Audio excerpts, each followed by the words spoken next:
ikaw po ba ay lubog sa utang?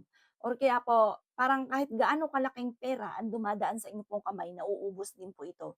Gusto niyo po ba na magkaroon ng money magnet?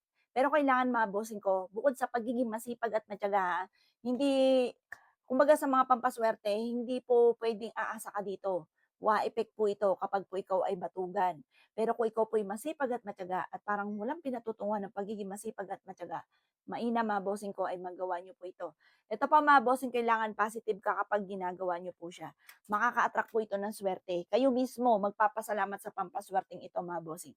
Kasi ako nakaranas din ako na nalubog sa utang, ang daming problema, parang kahit gaano kalaking pera, dumadaan lang sa kamay.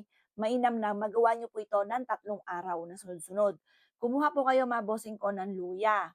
At ang luyang ito, maliit lang naman ang ating gagamitin. Hindi lahat po ito. Yan. Ay naku, ay maputol. Yan. Kaya naman pinakita ko sa inyo ang pagputol para fresh na fresh. O, nakita niyo ba, fresh na fresh. Ngayon, kaliwat kanan ng palad ninyo, pupunasan niyo po siya. Inaalis ko na lahat ng kamalasan ko. Ito gagawin niyo 7:00 ng umaga. Inaalis ko na lahat ng kamalasan ko at huwag ka na muling babalik. Papaikot. Yan. At ang swerte ko ay magtutuloy-tuloy. Ang pera ay magtutuloy-tuloy sa akin at hindi na ako maubusan ng pera. O sa kanan naman mga bossing, maraming pera ang darating sa akin at ang swerte ko ay tuloy-tuloy at hindi na ako kailanman maubusan ng pera. Maalis ang pagiging gastador ko. Mag-i-stay sa akin ang pera. Ganon mga bossing. Ay, kabango. Pagkatapos po nito, kiniklaim ko na ang swerte na may meron kang perang dinadakot or pinipitas na inilalagay sa bulsa. Maraming pera ang darating sa akin, maraming maraming pera ang darating sa akin. Gano'n ang gagawin po ninyo. Pagkatapos ito, ilagay muna sa ref. Pagkatapos kinabukasan putulin para fresh uli.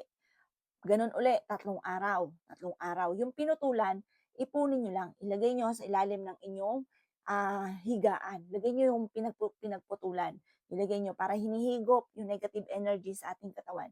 Pagtapos ng 3 araw, gano'n ang gagawin po ninyo na ikatatlong araw mga bossing ko, kunin yung pinagputulan at itapon niyo ito mas mainam sa mga running water, yung mga ilog na talagang umaagos. Kasi may ilog, oo, tinapon niyo sa ilog pero stuck yung ilog. Kaya kailangan umaagos po siya para yung malas po natin mga bossing ko, lalo na sa pinansyal, sa pera, ay naitatangay na ng tubig. Ganun po yan, isa po yan sa mga sikreto. At pagkatapos po niyan, kiniklaim ko na ang swerte, maraming pera ang darating sa akin. Ganun pa mga bossing, kapag tinapon niyo ito, tinatapon ko na lahat ng kamalasan ko at huwag ka na muling babalik pa. Ganon mga bossing ko ang pamamaraan para maka-attract ka ng swerte, lalo na sa pinansyal. Gawin niyo po ito mga bossing at kayo mismo yung papasalamat sa pampaswerteng ito. Matapos niyo po itong gawin, kung dati-dati mailap ang swerte, ubos na ubos ang pera sa inyo, matututo kang maging ganyan.